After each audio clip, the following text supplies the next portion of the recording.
and welcome back to LifeGen. My name is Frosty, and today we are picking up where we left off last time. Frost Whisper is unfortunately feeling a little bit under the weather, but we will hopefully be seeing him get healed this episode. We had quite a few apprentices and quite a few kits last time, so it's always good to see the clan expanding in that way. And speaking of apprentices, our longtime apprentice Quail Paw has now graduated and is Quail Hale. I love that name. It's got a fun little rhyme and imagery for it. Unfortunately, we did not get to see his apprentice ceremony. For whatever reason, the game skipped over that. But hopefully we can get some ideas generated for what kinds of things Quail may have been celebrated for in that ceremony. I also feel the need to give a little bit of a warning here. We are supposed to be getting maintenance, but they basically gave me a 5-day, 8-hour time frame across those days for when maintenance could be coming, and I don't have any more specifics than that, so fingers crossed there's no interruptions in this. If so, I'll just cut this bit out. But otherwise, if you're hearing this, there may be a weird glitch in the system. Yeah, River? Oh my goodness. I don't think River's looking forward to the maintenance either. But without any further ado, we're going to go ahead and jump into things today. We are going to be going into leaf fall this season, so there's still a chance. Yeah, River? What, honey? River's trying to sabotage me. Came over and muted my microphone and almost knocked it over. But we're going to go ahead and jump into things today. We're going to be moving from green leaf to leaf fall. So we're going to be on the downward trend when it comes to being able to find things. And I would like to try and recruit somebody today if we can. We are no longer going to be guaranteed to recruit them since it's leaf fall as opposed to green leaf in time of plenty. But as we saw last time, our family trees are starting to look a little unilateral, so getting some fresh blood today would be really nice if possible. But let's go ahead and jump into Moon 54 for the clan, 53 for us, and see what happens. Oh no. Okay, before we go into all of our events, I think we need to check in here. Okay, so one day, Sparrowstar is found dead in the leader's den, never to rise again. Since they lost the rest of their lives to old age, they've lost their last life and have traveled to StarClan. So Sparrowstar, who did not lose a single life throughout this entire playthrough, has suddenly lost all of them at once. I honestly don't know what kind of circumstances would lead a leader to something like that. I have seen a lot of headcanons that, if a leader is grievously injured, then that means they were dealt enough blows to effectively be a mortal wound, and each wound they have to heal is a life gone. So, I guess just old age was just completely overwhelming for him if he would have lost all 9 lives at once, but I definitely wasn't expecting that to have come with no warning. Usually when I've seen leaders lose lives to old age, it's been like a life every moon or a couple of lives every moon even for a while. Oh my goodness, River.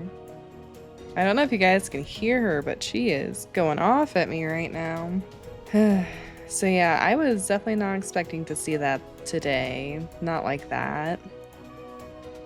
I would have expected a little bit more warning again over the course of a few months before we just lost everything.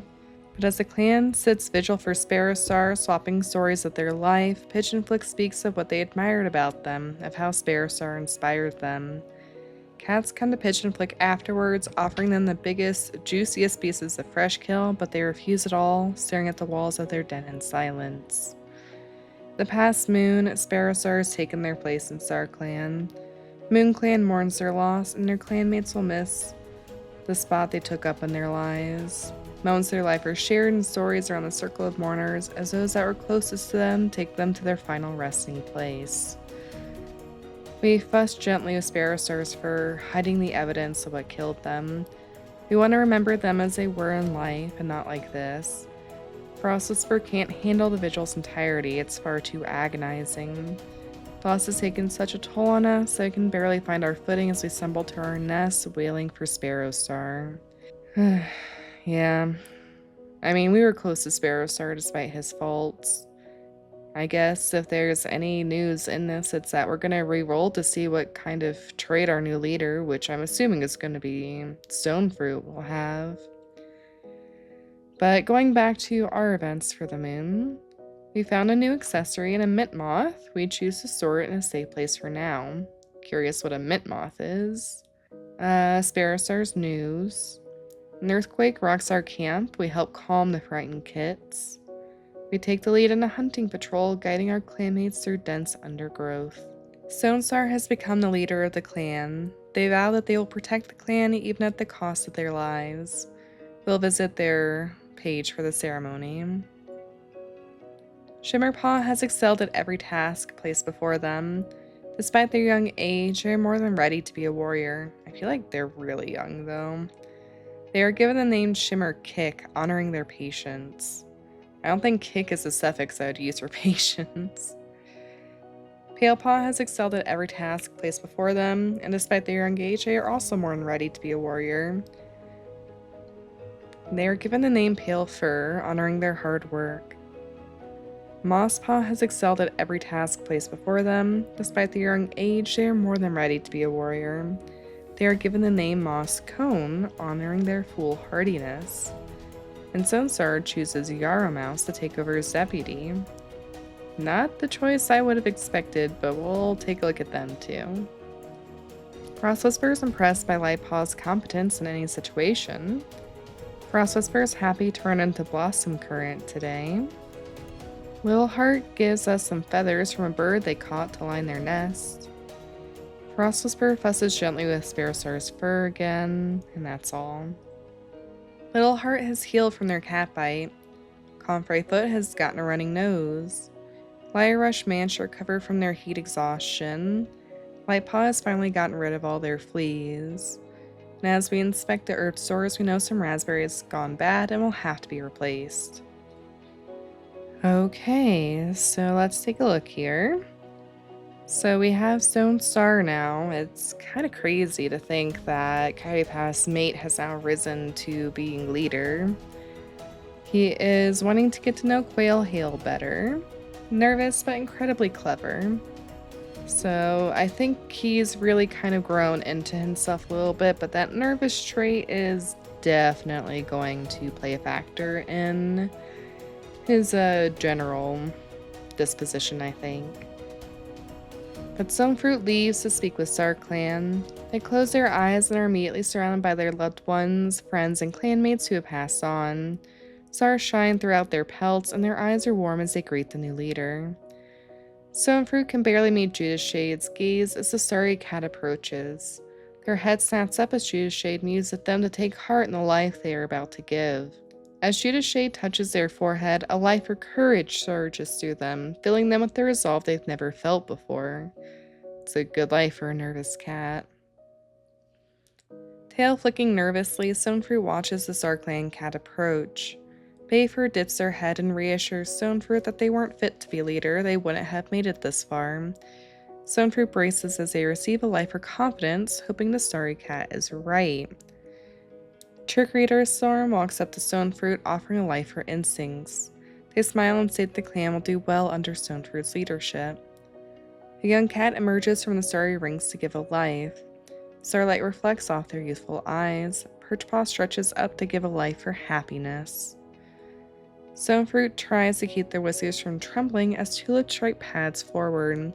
Tulip Stripe looks at them sympathetically before pressing their nose to Stonefruit's head, giving a life for certainty, and telling them that their clan needs them now. Great Kit bounds up to the new leader, reaching up on their hind legs to give them a new life for perspective. They flick their tail and head back to make room for the next cat. Lilac Chaser approaches, a warm smile on their face. They offer a life or clear sight, whispering to take care of the clan the best they can. Okay, quick aside. That is kind of surprising, or like very fitting, I guess, that Lilac Chaser is the one offering Leader a life or a clear sight. You know, seeing as Lilac Chaser was murdered under everybody's noses by Stone Fruit's mate, no less, and nobody ever realized the truth. Morbius Bear dips their head in greeting. Energy surges through Stone Fruit's pelt as they receive a life or sympathy. They reassure Stone Fruit that they are almost done. Usually these ceremonies end with the past leader or a leader giving the new one a life. But I don't see Sparrowstar anywhere here, as instead, suddenly the mist at the edge of the clearing takes shape. Dozens of wispy starry spirits emerge, quickly surrounding Stone Fruit. We grant you your remaining one life. Individually, each voice is distant, but together, the force of their words shakes Stone Fruit to their core. Use them well with our blessing. And in a heartbeat, they were gone. Morbius Bear hails Stone Fruit by their new name, Stone Star, telling them that their old life is no more. They are granted guardianship of MoonClan and are told to use their new power wisely. The group of starry cats yowl Stone Star's name in support. Stone Star wakes up feeling new strength within their body and knows that they are now ready to lead the clan. Alrighty. Very interesting. I was expecting Coyote Path and or Sparrowstar to make an appearance, since sometimes cats in a dark forest will show up in ceremonies, but I guess that's not the case for this one. Let's check out Yara Mouse real quick. Yara Mouse is wanting to spend time alone today.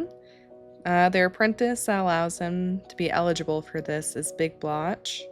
And they are meek, a polymath, and a good fighter. So I can definitely see Stone Star picking Yara Mouse for the fact that they're probably going to be a bit more deferential to a nervous leader as opposed to trying to brute force take it over. And with intelligence and a fighting trait, it probably makes sense to him that Yara Mouse has a lot of promise. What's more than that, I guess Yara Mouse is very, very young, pretty similar to how Stone Star was himself. And he maybe is expecting he can kind of raise Yara Mouse as a deputy rather than appointing a more experienced warrior from the beginning. I'm honestly a little surprised. I was genuinely expecting one of the first row of cats here, except Pigeon Flick over Little Heart, to have possibly been made deputy, including ourselves, over anybody else. But I guess that's Stone Star's choice. Now, with a nervous trait, I don't really see Stone Star as being likely to antagonize, so we are going to be choosing a different general behavior. Whether that is going to be more or less likely to accept outsiders, I don't really know. Just to give us a little bit of diversity, I think we'll go ahead and be most likely to accept outsiders and least likely to antagonize now. Oh, he's also on a second strike, so he could actually just get expelled at some point here if he's not careful. Okay, so Stone Star has 2 strikes, and his leader trait is most likely to accept outsiders and least likely to antagonize. So that'll definitely be interesting. I guess it goes well with our need to get some other cats in here. So now we'll be accepting anybody we come across, and we won't really ever take an antagonizing trait on any mission, so it'll be weird. But I'm down for some more peaceful times in the clan. But Yara Mouse is wanting to spend some time alone today. It's probably a lot to process. And Swanspot thinks they're going crazy. I might too if that suddenly happened to me. Chestnut Pelt is thinking about taking on a new apprentice, though. Currently, we are feeling a bit ill. That's not really surprising to me, seeing as we're hurt with a mangled tail and grief-stricken right now. It pretty much set us back completely with what happened there. Let's see here. I do just want to see what these accessories look like. Well, that's fun. Kind of hate this little thing here. Kind of reminds me of like a lesbian flag. I think we'll just stick with the moth wing for now. Oh gosh, please don't be. Unless it's just gone. Well, that's cool. I guess we'll do the mint moth wing then, since our other moth wing is gone. I really did like that. Hopefully that goes away. Oh, no, it won't. Okay. I'm gonna BRB. Okay, I exited out and back in. Our other mothwing is still gone. You've also very interestingly swapped places with Weaselreed, which isn't something I don't think I've seen before. So that's weird. And now instead of feeling ill, we're thinking Sonsar could be leading the clan better. Give him some time. Little Heart is wondering what lays beyond the distant horizon. We are talking to him. Sky Scratch just told me the funniest joke ever. It went like, how did the snark? How did the ah? Little Heart can't even seem to get through their own joke without dissolving into a fit of giggles. I always hate that feeling because you can never explain the joke well enough to do it justice after the fact. Cold Shriek is currently grooming themselves thoughtfully.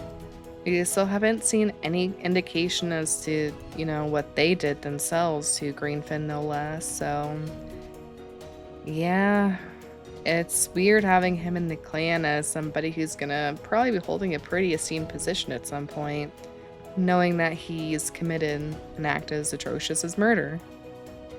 Blossom Current wants to compliment Raven Song's fighting technique. We are talking to her. Sonsar, what do you think of them? Their leadership style, the choices they've made. Would you have done it differently if you were in that position? I'm just curious. What you think of who's in charge could reveal a lot about your character. We were just saying that we thought Sonsar could be leading the clan better, so I guess we'll diss him? It takes a lot of guts to admit that. Respect to you, Frost Whisper. Though maybe not the smartest to admit while Sonsar is standing right behind you. I made you look. I do find it very interesting how the clan is already kind of thinking about Sonsar's tactics, some comparison, especially at first, is inevitable. But I would think that the clan would be more focused on grieving and trying to move forward than immediately tearing down their new leader. Here is our newest warrior, Shimmerkick, who's predicting the weather by observing the sky and behavior of prey. She's wise, a masterful tracker, and always busy. They were mentored by Sparrowstar and Quailhail. Oh, interesting that Quailhail technically got some credit for that since Sparrowstar passed. Sparrowstar influenced them to be more likely to be resilient, bicker with others, and defend their beliefs. Quailhail influenced them to be more likely to stay collected. Sparrowstar helped them become better at managing their time and tracking down scents, as did Quailhail. When they graduated, they were honored for patience, and they did so well they graduated at 10 moons old. Can't believe they're already 10 moons old. They have Hailfur, who wants to compliment Quailhail's fighting technique. He's oblivious, a master of aesthetics, and an eloquent speaker. They were mentored by Comfreyfoot, who influenced them to be more likely to follow the status quo and think things through. Comfreyfoot helped them become better at keeping themselves tidy and arguing. They graduated their honor for their hard work, graduating at 10 moons old. They have Mosscone, who's announcing that they're heading to the dirt place. He's shameless, a guardian, and a dreamwalker. Those are really cool traits together. Though shameless could be kind of a scary personality trait to have those abilities under, since he could just barge into the dreams of any cat anytime and spend some time in there. with little regard for whoever's dreams he's in and what they may think of the situation. They are mentored by Golsap, who influenced them to be more likely to stay collected, put others at ease, have strong inner morals, and be ready for a fight. Golsap helped them become better at guarding the camp. When they graduated, they are honored for their foolhardiness, but graduated early at 10 moons nonetheless. So I guess Guardian is literally guardian to the camp, though again, it could be interesting to have somebody with dreamwalking capabilities who feels a need to kind of guard them from other dreamwalkers or the influence of the dark forest. Lightpaw is wanting to be a warrior before Poppykit is an apprentice. We are talking to him. I'm so sorry for your loss, Frost Whisper. Sparrowstar was a really special cat. Yeah, I guess he was. Moonfern is currently assisting a queen with particularly mischievous kits. Poppykit needs some help, so he'll play fight with her. But Poppykit keeps attacking even after Moonfern surrenders, and when Moonfern scolds Poppykit for biting hard enough to make them bleed, Poppykit just shrugs, saying it was an accident and shouldn't be a big deal. Empathy -2. Oh dear. We don't need any more bloodthirsty cats in the clan. Clefroy is sharing a rumor with Lightpaw. But when he sets up a scavenger hunt, Fiercekit refuses to explore unfamiliar parts of the camp, and so he loses courage -1. Poor little Charkit is currently whimpering in their sleep. She will be an apprentice next moon. Hellkit wishes others would stop babying them, and Poppykit is being a whirlwind around camp. Fiercekit is currently rolling around on the ground. This is what he looks like a little bit older. You can actually see his eye color against his coat color a bit better as well. But we'll see what patrols we can do. Can't do LifeGen patrols since we're hurt and grieving. But I guess we'll go ahead and send out our medicine cats. Alright, between the two we gather oak leaves and moss. Huh. Okay, leading the group of cats around them to a good vantage point, Fire Rush settles down. As the patrol chats among themselves, something sparks Fire Rush's attention. It reminds them of a charming Casanova, and it occurs to them that maybe not every cat here knows that history. I've never seen this before. Casanova was a kitty pet, coat long and beautiful, and always combed just so by his 2 legs. Charming, sly, and full of love and attention for any she-cat who'd stand still long enough to accept it. Generations ago, he fathered litters across half a dozen dens, full of promises of help and support before he moved on to the next she-cat without a backward glance. It's not a nice tale, but it's one important one to remember. Wasn't really expecting to see that in this kind of game, but okay. Alright, everybody else now is warriors, so we have quite a few inexperienced cats with us. I am going to go ahead and send a couple of them out on border just to try and keep things a little bit more distributed here. And we hear rumors that there's a badger denning a certain part of our territory. Carefully considering their options, Big Blotch decides to set up a stakeout with the patrol. And so we turn and leave before the badger has even blinked the sleep out of their eyes at dusk. Okay, I think this is a negative thing for us anyway, but we're gonna have to proceed here since Little Heart is adventurous. But a rain seems to be a constant, unceasing beat, punctuating the steps of the hunting patrol as we march towards our hunting ground. But there's one less set of footsteps in there that shouldn't be. Little Heart can't see Mosscone in the watery haze.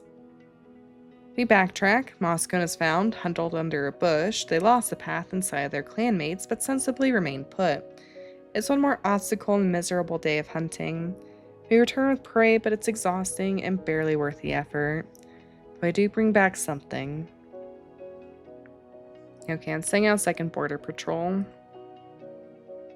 And as we're marking the lines, we come into an ambush. We descend into battle without a second thought, eventually driving the rogues away. Okay, this is also a new one for me. Ravensong leads the patrol towards an abandoned two-lake nest, listening to Shimmerkick's plan. Rats were seen hiding inside to protect themselves from lethal wind. Rats would be a perfect hunting spot. Shimmerkick leads the patrol towards the nest, pushing past the rotting wood blocking the entrance. We get to work rounding up and piling up the rats, and by nightfall we have so much it takes 2 trips. Shimmerkick is congratulated for their ingenious plan.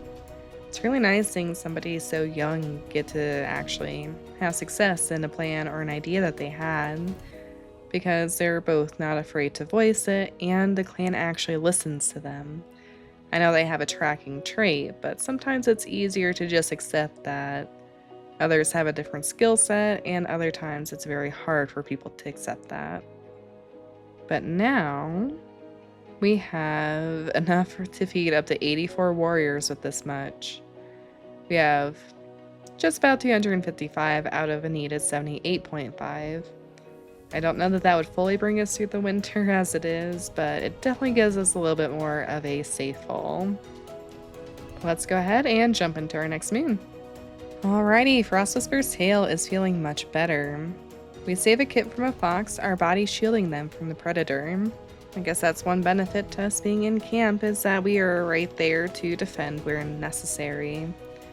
Alrighty, we have quite a few ceremonies it looks like. Stonestar calls the clan to a meeting and declares Chirpaw to be a warrior. They are now called Chirp Back and are celebrated for their poise. Stonestar stands above the clan, proclaims Lightpaw shall now be known as Lightpelt, honoring their cunning.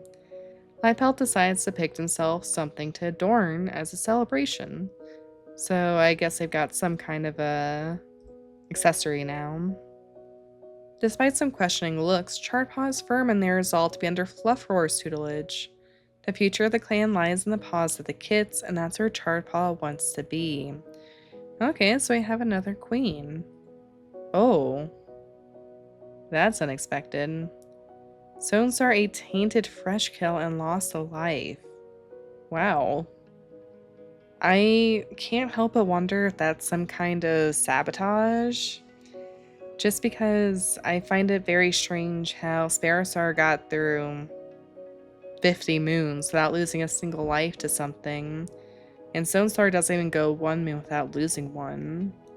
And to Tainted Freshkill, no less, when you think the entire clan would be well aware of what Tainted Freshkill looks like and be looking out for it at all times. I mean, until we get any confirmation, we can neither confirm nor deny that, but it's a little too coincidental to me. Sky Scratch has recovered from birthing their litter. Little Heart's tail is badly injured by a fox, a lot of that going around lately. As the herb stores are inspected, we notice all cobwebs have gone bad somehow. Frost Whisper thinks Lyrush was nice to them today. Frost Whisper goes to tell a secret to Poppykit, only for Poppykit to tell everyone else's secret to them. Oh no.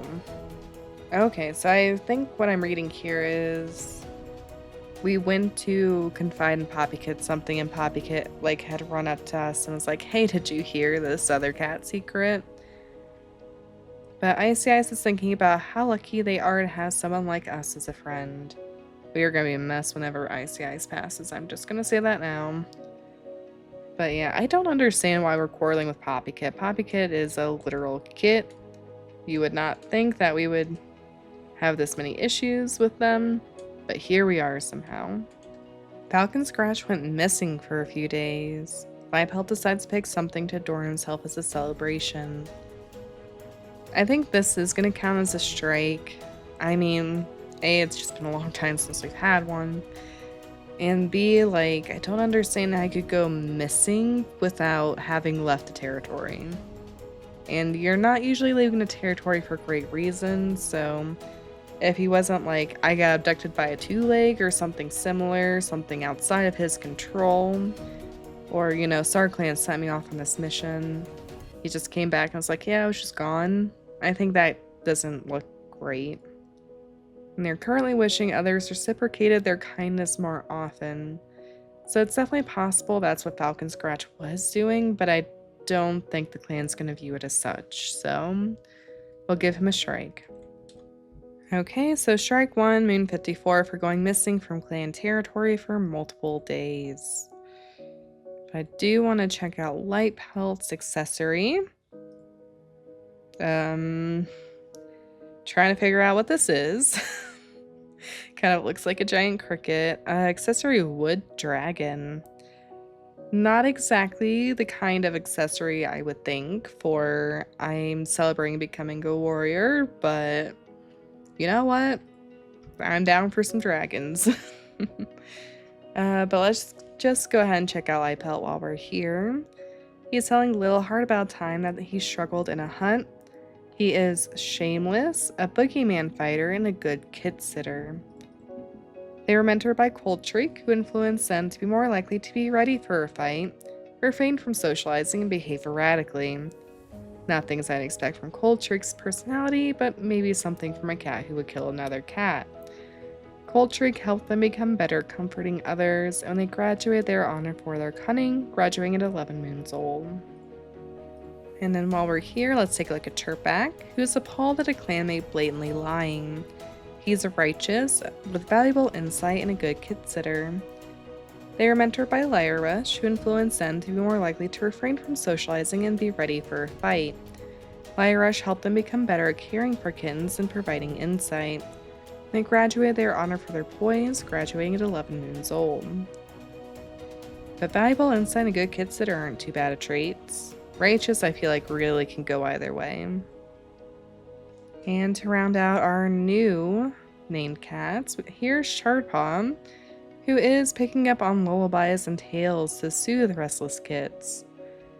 She's definitely growing into her result patterning a little bit better, but she's troublesome and watchful. So I can definitely see why some cats might raise a few brows when a troublesome cat wants to step up to, mentor the next generation. But watchful could be good because then, she could maybe be a bit more observant to the kits or notice if somebody is sticking their nose where it doesn't belong. Okay, so here's Stone Star. He was startled to find himself in Silverpelt for a moment. Did he lose a life? Yeah, very, very suddenly too. Yaramouse is currently grateful to Chestnut Pelt for their treatment. Swanspot is craving the taste of bowl, and Chestnut Pelt is feeling down. Looks like we currently want to critique Snowleaf's fighting techniques. We'll go ahead and talk to Snowleaf this moon. We can't patrol with him because we're obviously not in any position to. So we'll talk to him. I'll keep it positive for now. And sadly, our Luna Wing has not yet made a reappearance. Lyra Rush is always cheering the loudest of any cat at naming ceremonies. We are talking to her. Frost Whisper over here. We look up to see Lyra Rush up in a tree. I was watching the birds and I got up here and it's really high. I don't know how to get down. We quickly climb into the tree to walk them through it. Oh, thank you. I have no idea what I was thinking getting up there. I'm happy you were there. Who knows how long I would have been stuck. At least she got down. Sorry if you guys can hear a dog freaking out. I can hear a dog freaking out. But Snowleaf is daydreaming all day about an elaborate plot to make a clanmate disappear. Okay. Again, this isn't the cat that killed the cat. It was our wise, beloved kit sitter. What's that? I want to know if we can train together? I work best alone. But thank you for asking. I'm so scared of Snowleaf. Like, Coldtreak is intimidating because the cats that you don't expect things from are always the scariest because you don't see it coming. But Snowleaf I could actually see, going on to commit actual genocide. Blossom Kern is giving an apprentice advice about their crush. I still really wish she had been made a mediator, but can't change it. Icy Ice is eavesdropping on Raven's song. We are talking to them. Icy Ice is avoiding stepping around every puddle in camp after rain. Confused by this ritual, you ask them why. If I'm being honest, I can't stand the look of my own reflection. Plus, it's no good getting my paws wet either. Let's go ahead and build Icy Ice up. But you're beautiful. Huh? Beautiful? Me? You really mean that? I don't know what to say. Thank you. But you should get with my mom. She really likes you. Moonfern is discovering the balance between discipline and care in the nursery. Let's leave Hilkit alone. At least Hilkit has one good trait about him. Let's try lecturing Poppykit. Moonfern tries to teach Poppykit about the dangers of eating herbs without consulting the medicine cat, but they seem more engrossed in playing with the feather instead. Intelligence -1.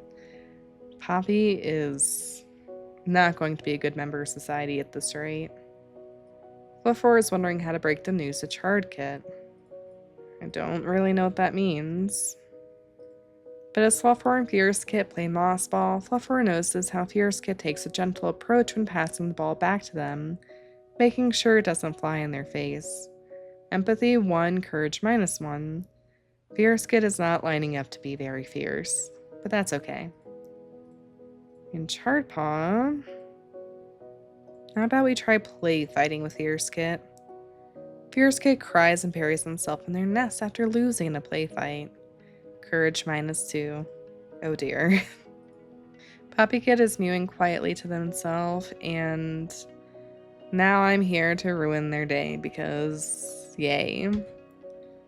That's not nice. No, it's not. I'm not a nice cat, I guess. Alright, no LifeGen patrol again. But let's see what this has in store. Neither of our medicine cats collect anything this moon. And we don't have any actual apprentices despite appearances here. So let's send out some mixed patrols again, I guess. Once again, our border patrol is just rumors of a badger. But this time we actually make it a little bit mad, but nobody gets hurt. Alright, Liepelt spies a fat rabbit on the other side of BlizzClan border. It's a tempting opportunity, but it may not be wise to hunt on an ally's territory. We no longer will be antagonizing. Let's see though. Do I have anybody that's gonna have to proceed? Okay, there's nothing really specific about this. We're fine on prey, so we'll pass up on this. Okay, this is gonna be our last border patrol. Everyone else will be hunting. And once again, we're being ambushed by rogues. Taken by surprise, our patrol scatters and loses cohesion. The rogues are quick to take advantage of the confusion, and eventually we retreat, Gulsap badly wounded. Fortunately, Gulsap got a mangled leg, but luckily it wasn't a full party wipeout or anything. Okay, we haven't had much luck with hunting. We only got a very small amount of prey so far from chasing a rabbit. Needledew catches the scent of a fox, but is it red or gray? Tracking it, we find a red enemy on a deer fawn carcass. It's impossible to say whether the fox killed or found it. We have some pretty unseasoned cats with us. Without any traits that are going to force us to go, we're not proceeding. I just don't want cats to get hurt. That's all. But alrighty, we're gonna go ahead and jump into our last moon for this episode. Frost Whisper will always feel their grief, but time has softened it, at least a little. At least we're feeling better. Oh, Chestnut Pelt announces they are expecting kits. They're still full of energy, and moving to the nursery would feel stifling, maybe next moon. No, I want to be so happy for them, but they're medicine cat. So we're gonna have to move them out of the medicine den. They're gonna get demoted to warrior. Exactly what that means for medicine cats now, I don't know. I don't really think it's fair to kind of promote and demote cats continuously. It kind of feels like it's skirting the system, so I feel like once a cat gets to medicine cat, like that's their one shot. So if they get demoted because of any reason, they can't go back. Or they could just get exiled if the deed is bad enough. So Frost Whisper caught Fawnshaw complaining about them behind their back. Frost Whisper thinks they can tell Big Blotch something important. Ravensong thinks about how we're always reliable, and Lyrush thinks that we're really charming. I wonder if Irish is starting to form a crush on us. Oh, Sky Scratch has gotten green cough. That's a little scary. Pigeon Fleck gazes up into Silver Pelt and finds that the grief has begun to lessen. Icy Eyes finally feels back to normal after the strain of birthing a litter. Comfrey Foot no longer has a running nose. Falcon Scratch woke up with a splitting headache and couldn't get out of their nest. We spent the entire day curled up, trying to avoid light and noise so the throbbing pain could subside.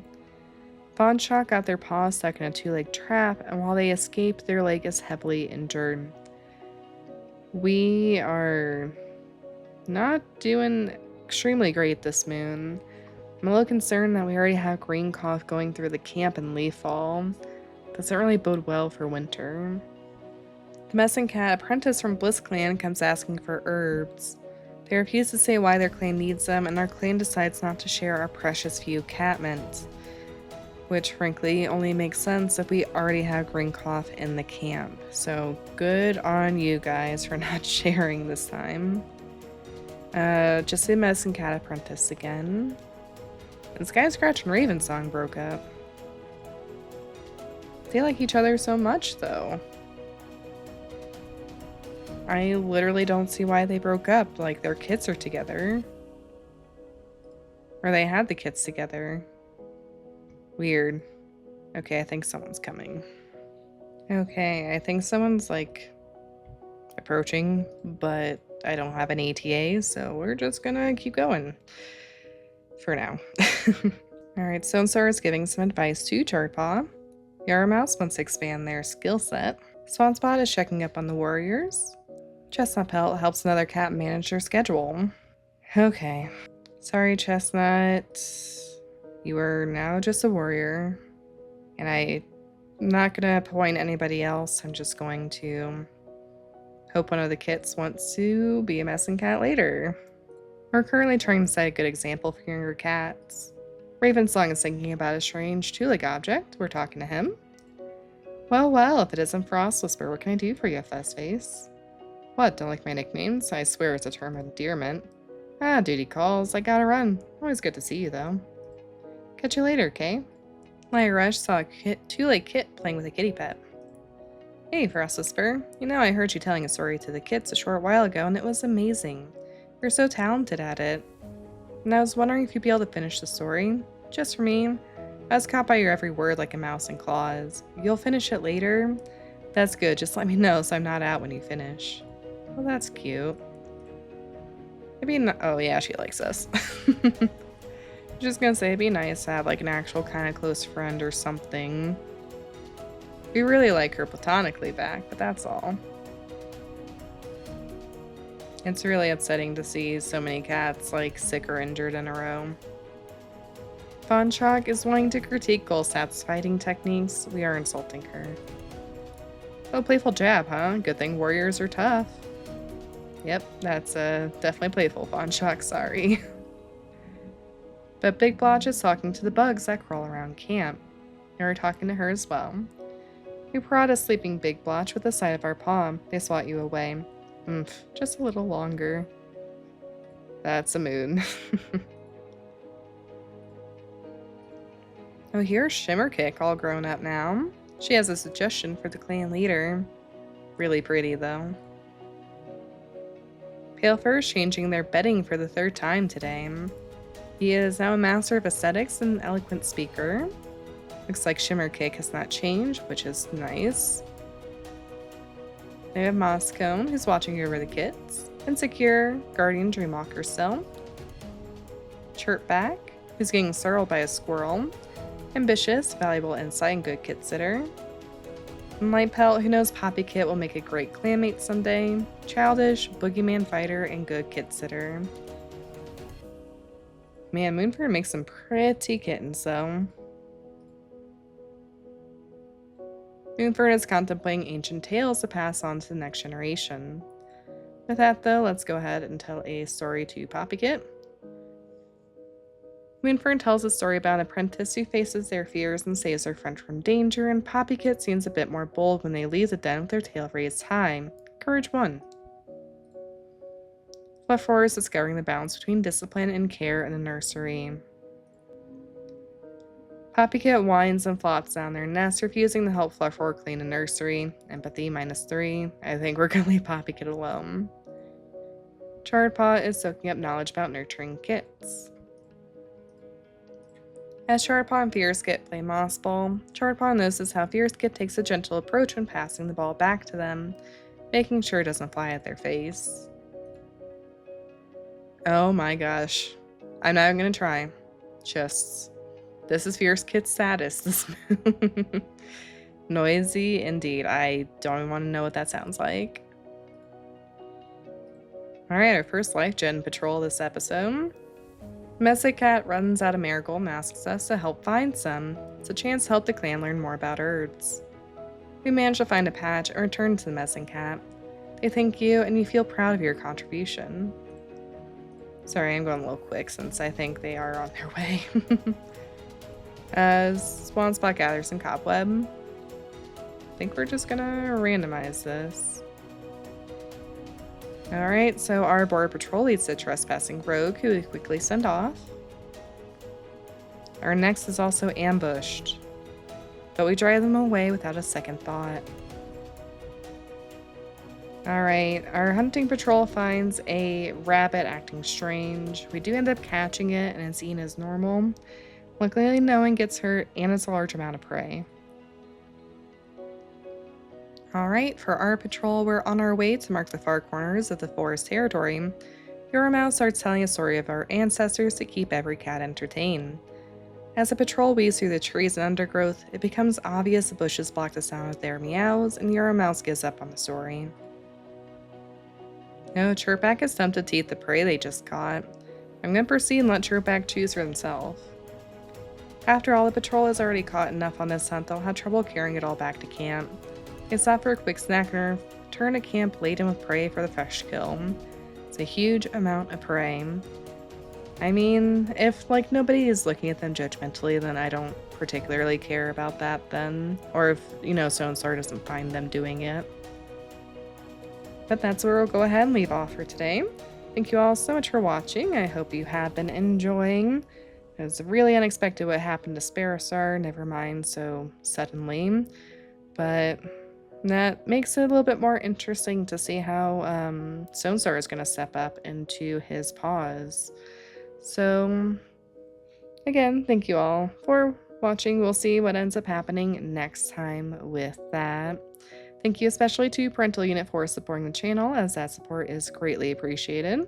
Feel free to check out links in the description below for links to other social media, as well as to other ways to support me if you feel so inclined.